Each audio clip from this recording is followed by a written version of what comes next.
The adult beverages are poured, the kids are asleep. Welcome to New Dad Gaming, a show about fatherhood, gaming, and new fathers figuring out their gaming lives. My name is Trevor, and I have a 3-year-old and a 5-year-old.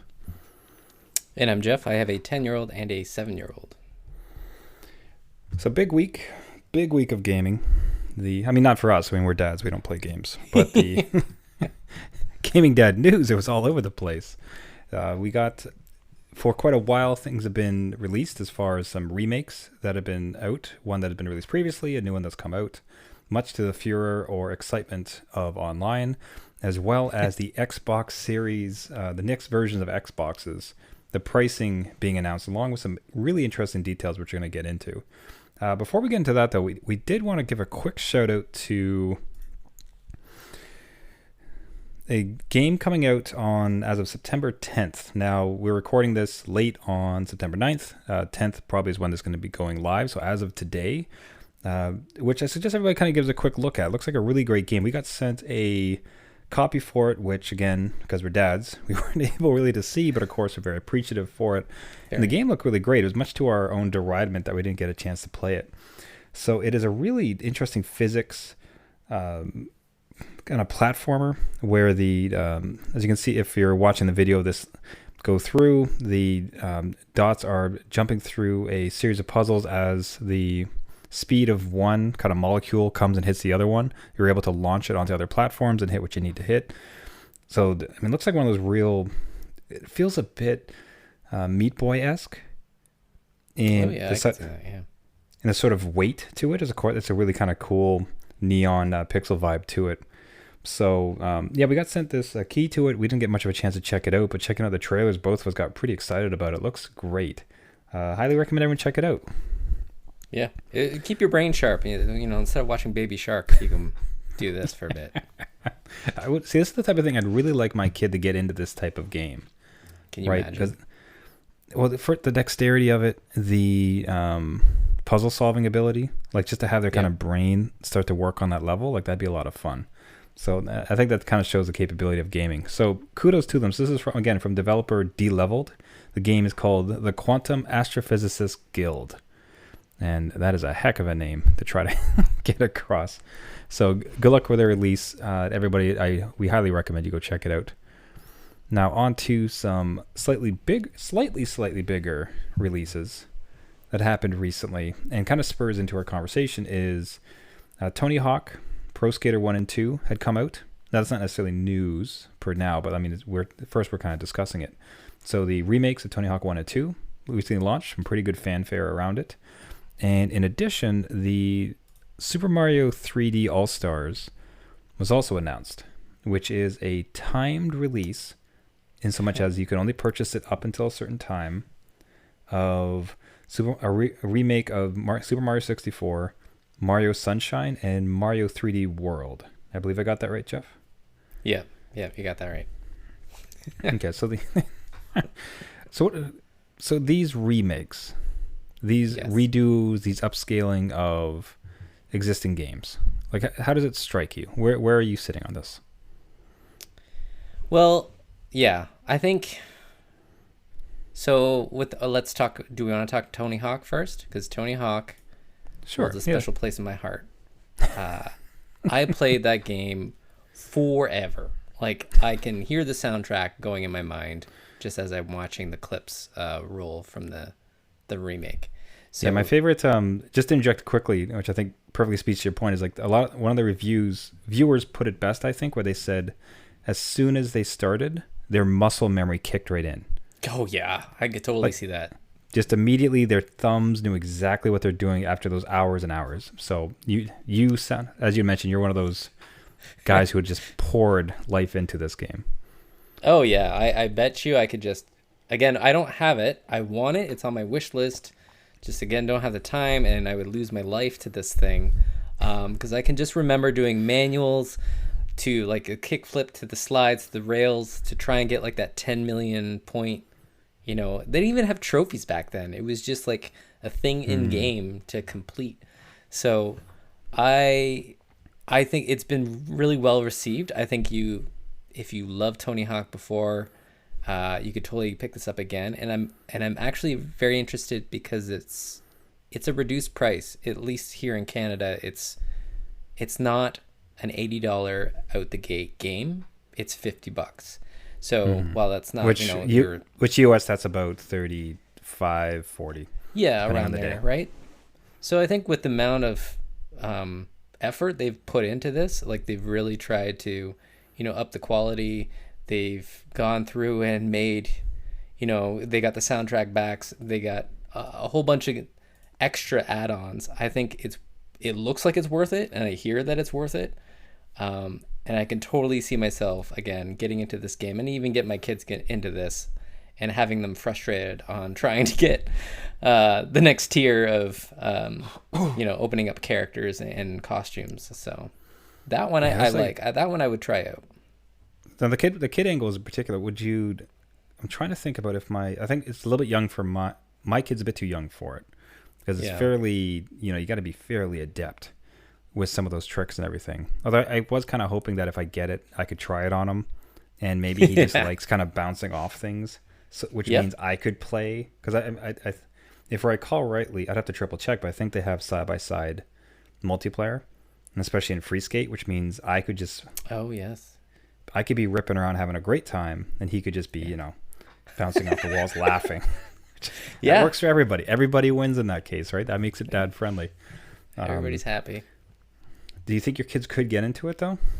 I think my 10-year-old could probably get into it. I mean, he did try out skateboarding for a while. He was not good at it, but he was interested in it. And I think this kind of vibe with the button combinations, even like he's playing Breath of the Wild now on Switch, and he's pretty far into that game.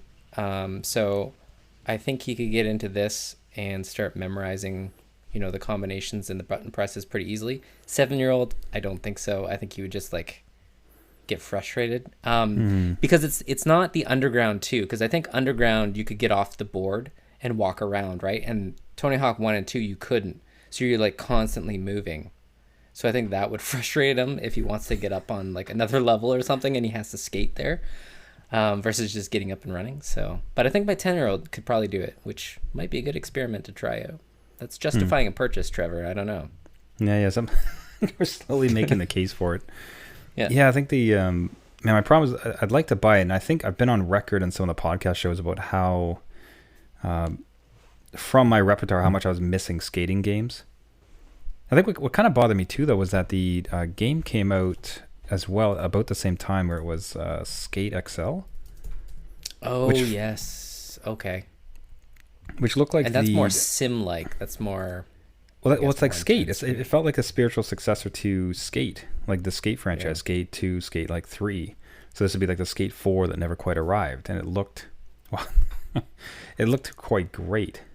But it's super realistic. Like, it's very physics based, so you're not going to be scoring 1,000,000 point combos. Yeah. But there's some part of me where it's like I almost feel like in supporting the type of games that I want, would want to like put it towards this as opposed to Tony Hawk, something I've played ad nauseum. But I probably would have more fun with Tony Hawk, if we're honest. I'm not going to spend the time to get good at this. Yeah. Right? Well, there's room for both. It depends on your time, really. But yeah, I'm watching this one. I wonder if they fix some of these bugs, because it's looking pretty ridiculous. With another thing in Tony Hawk 2 is the create a park too, which I think you can create and share, which might be like almost endless fun, depending on what the power behind the editor. Yeah, do you find like with your limited dad time though? Maybe with your kids, okay, perhaps, but like you yourself, is that ever something you spend time on? No, like, I would never. I don't got time to make your game for you, man. I got like minutes, minutes on the dollar. I've got to maximize it. I'm not going to spend it level designing. I need to get in. I mean, yeah. I go in and like make a couple of ramps, but it's nothing good. I know my kids would just, make death traps in the thing. So they're pretty good at doing that. So that would be an interesting dynamic where it's like, all right, create the ramp or create the course that will kill dad. And then you come home later. Much. And you give it a shot. See, that's a nice dynamic. But me going in there and spending hours building a park, like, man, I ain't got time for that. not with my No. dad time. No. So it kind of feels like we're making a good argument for it. I think we both have fairly good feelings around this one where the price is lower. It's more than just a upscaling. Like it seems like they did some real honest to God work on this. Yeah. And, it's been long enough that it feels like it'd be a good investment from a dad perspective. I agree. Which we transition into Super Mario 3D All-Stars. And I don't know I got that vibe from you. Yeah, like I'll kick this off. I love Mario. I have But I have no qualms about Mario All Stars, which did release on Nintendo Online. I played a little bit of that. That sent nostalgia down my spine. But this 3D All Stars, first of all, they left off Galaxy 2, which I don't know why you would do that, but I don't think I could spend full price for these 3 games. And I did not play Sunshine. I did not have a GameCube, so I don't know about that one. I played all the other ones, but I don't know. Again, in Canada, a $90 game is justified on something that is this old, where I played Mario 64 to death. I even have it on the Wii from the old Wii shop before it closed down. And I don't know, it just seems kind of scummy from Nintendo to, like, they know Mario is a big family pull, and to limit, the sales of physical and digital media on this one, it just seems a little shady to me. So, the left a bad taste. So to be very specific, what we're looking at here is it's Mario 64, so an upscaled version, which is kind of funny because they kept it blocky. Yes, but it's almost like it's almost blocky, like an aesthetic choice, as opposed like a to refined block. Yes, yeah, a refined block, a refined blocky, if you would. No jaggies. And then there's the Super Mario Sunshine, as you mentioned, and then Super Mario Galaxy. Now, I myself, I didn't get to play Super Mario Sunshine. Didn't have a GameCube, and I actually missed out on Super Mario Galaxy. I didn't have a Wii either.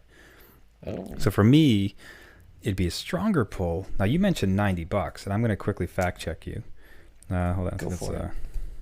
So $59.99 US. Yeah. $79.99. So plus tax, right? So I'm always including tax. Okay, touche. Looking out for So dads. plus taxes. Okay, so it comes out to about $90. You're on point there.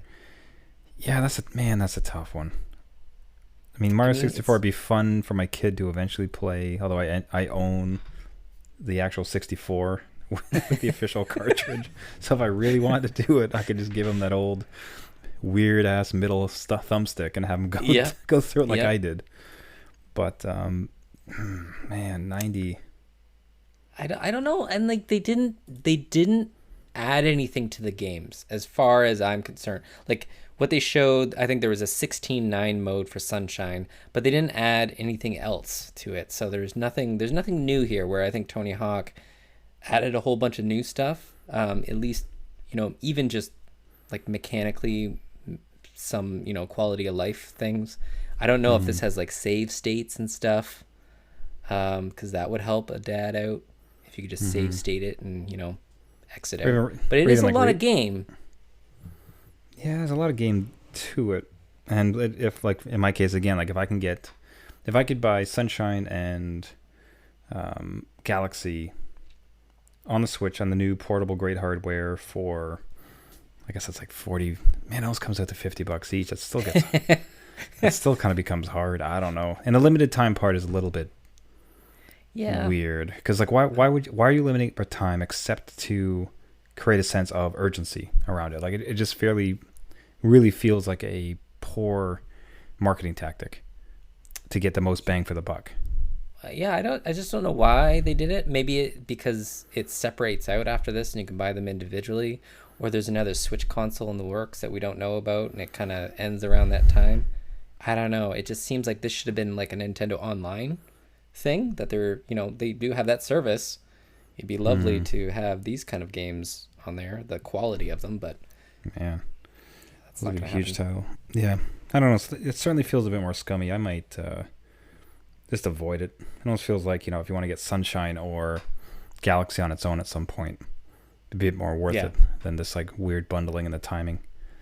And we'll see. It's going to succeed. So for sure. Like, again, good luck trying to get a physical copy right now because they're going for twice the price at least right now. So, alrighty, we're gonna see where it gets to. So it moves on to from old world games. We're gonna shift to new world games, and specifically, First Blood has been drawn. yes, The Xbox has put out their pricing. yes, And this is not going to be a fair fight. In a sense, it is not going to be just, here's my price, here's your price, let's do this. It's going to be wildly different offerings. If you can kind of walk us through it here, Jeff. Yeah, so if anybody was living under a rock, the the pricing was released for $299 for the Xbox Series S, so the smaller version, the powered down version of the Series X, which is listed now at $499, both US. And a lot of these options, like for the Series S and the X, you get pretty much almost the same power, except one does 1080p versus one doing 4K native. And it seems like a lot. I was surprised. I think Microsoft was also surprised that somebody leaked it and they had to kind of just run with the announcement, which thank God someone broke. Like, just everybody's been waiting. These consoles are 2 months off and people are just, 2020 needs to give us something to look forward to. So I don't know if this is, I don't think you want to count this as a savior for 2020. I don't know, but like at least consoles. It's something. It's there. I think it's a lot of power for the offering it gets, or it gives out, and they include Game Pass and a lot of that stuff too. But the one thing that kind of struck me was the leasing options, which has been around, but also reintroduced again. Yeah, so it's not lease. More accurately, it would be rent to own or pay to own, much like a smartphone. I think would be like the best.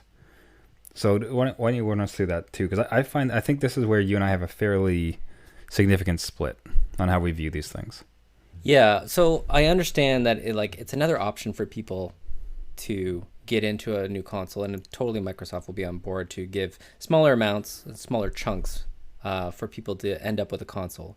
The problem I have is that anything can happen in that span of 2 years, which I think if you don't have the funds at the time of the console, you probably shouldn't be entering into a monthly payment plan on top of that. And I get, everybody's choice is going to be different, but that would be personally my choice, where it is making the console more accessible to people because it's giving more options. But I don't know if a lot of people are saying it's more affordable this way, which I get smaller chunks, but you're still ending up to pay this over a period of time. And I get that, but I'm not sure the terms of the payment plan. Perhaps you miss a payment, or perhaps there's interest on the payment, or God forbid something happens. Maybe the system Master Chief shows up at your house and yeah, I think and then you're on the hook. That's something that I don't feel is a great idea, and it's introducing that service games thing that I'm not sure I want the industry to go towards. Just having kids and more things are subscription based, where that's very hard to manage, at least as a parent, I think. Okay.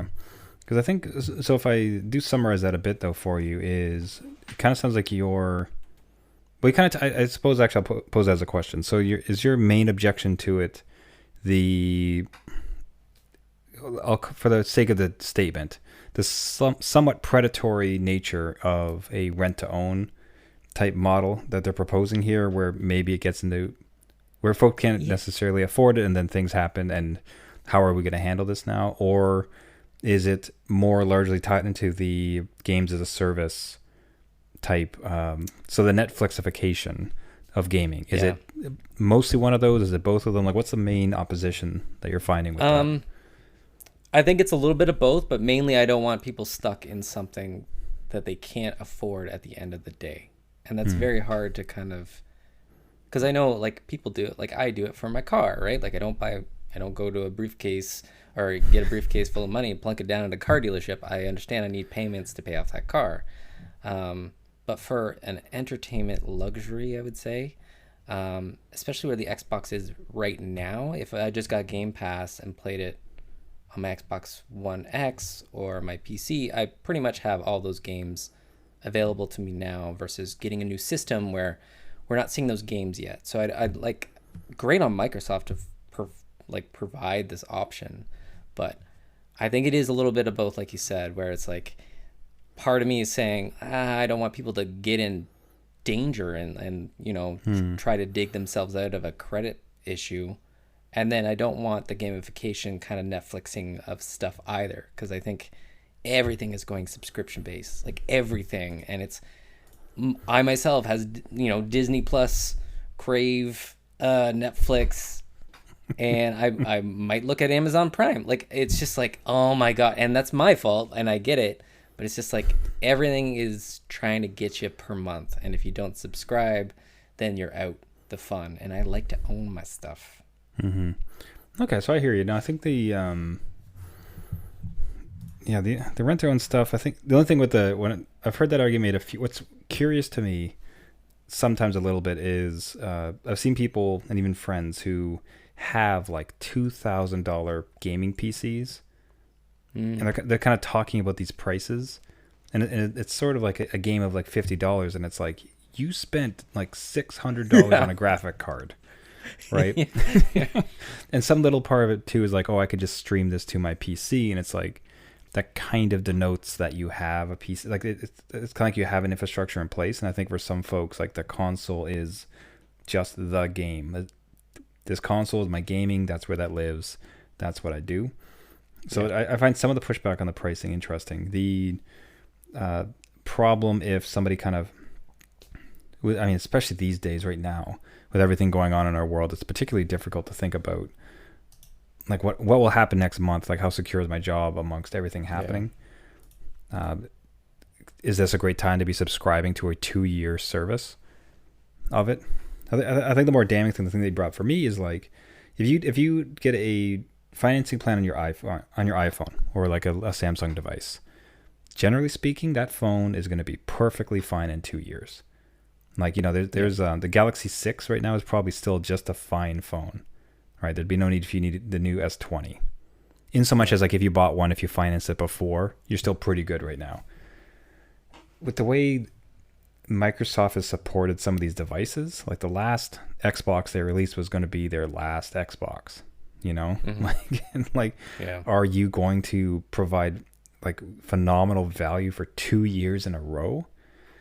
I don't know. Like, I sure hope so. Like, it's going to be nice if we have a couple players in the game, but like, what if you really just drop off the map?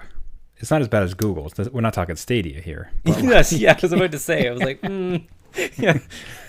But you can see how, like, even like with all the power of Google, all the money of Google, they've kind of let this offering of theirs flounder. And what does that look like if something like this happens? So that I can kind of get. I'm not so much of a purist on owning the games necessarily, because I think about, I mean, I can see a stack of like physical discs I have behind me that I'm just not touching. Like, it's just somewhere in my, it's just this big old stack of plastic for a bunch of games that I don't know that I'm ever going to touch again. And it actually bothers me so much as like it almost becomes a recycling and waste problem. Where it's like, what am I supposed to do with these? Like, it's this big stack of plastic that I don't have anything to do with. I can't even sell it. Yeah. Right. And that's, take it to GameStop for $1 worth of coupons. But even if I want to give it away online, no one's interested in it. So it becomes this like waste of it.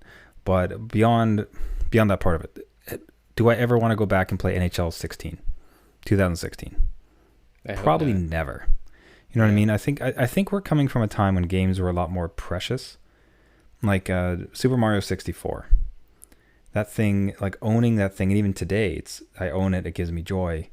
It's a fantastic game. I bet if you look at the number of games released that year, especially of note, like we probably could have played them all, right? Like this year, the number of things launched and released that would be kind of nicest to touch into.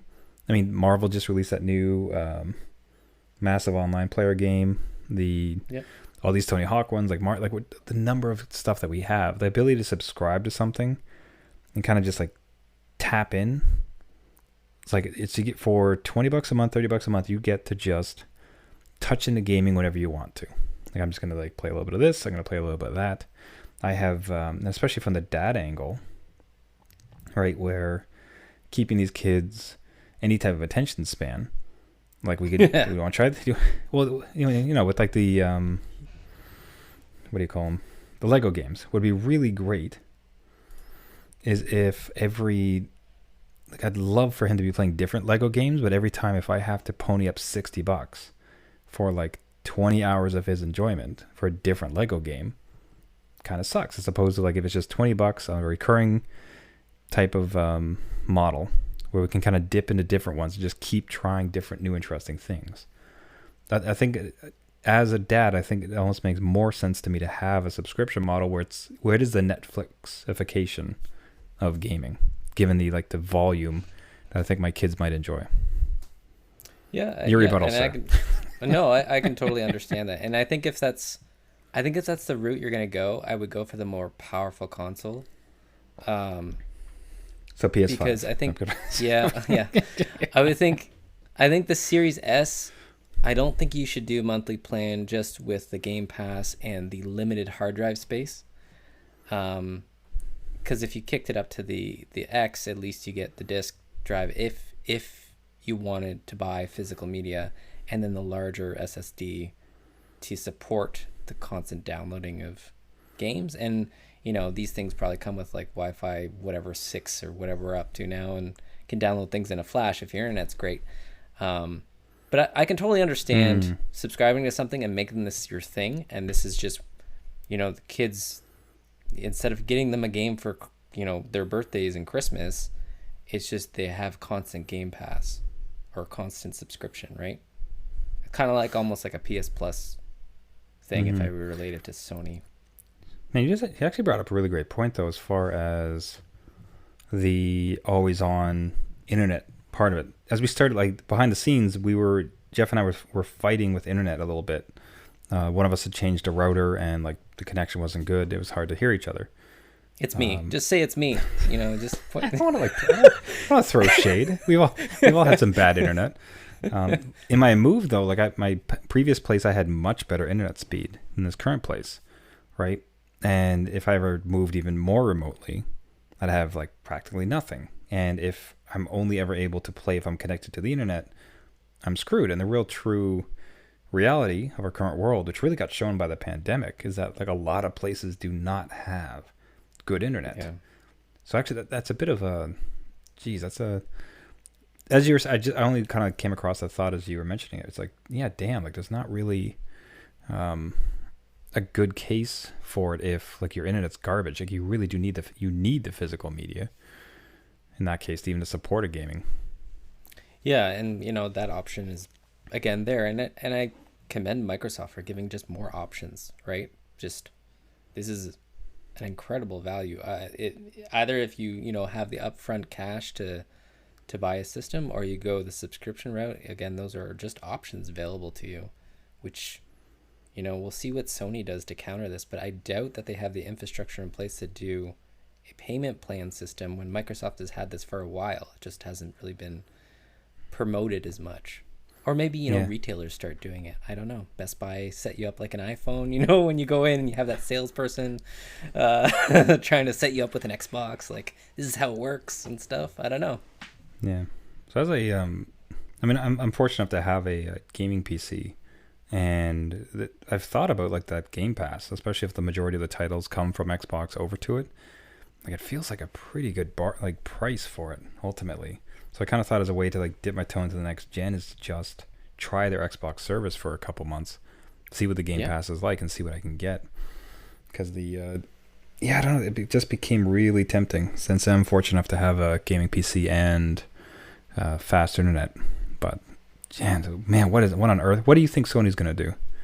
I think they're going to undercut, but not by much. They're not going to go $299. You think they're going to undercut? There's no way they're going to undercut. They're going to undercut the $499 for sure. No. It'll be $449 discless. No way. And then I will. And then above. Bank it. There's no chance.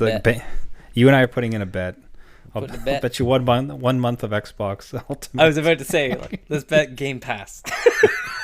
We'll get that Game Pass. I'll bet you one of the finest Xbox S's. No, Yeah. because I think, man, $499.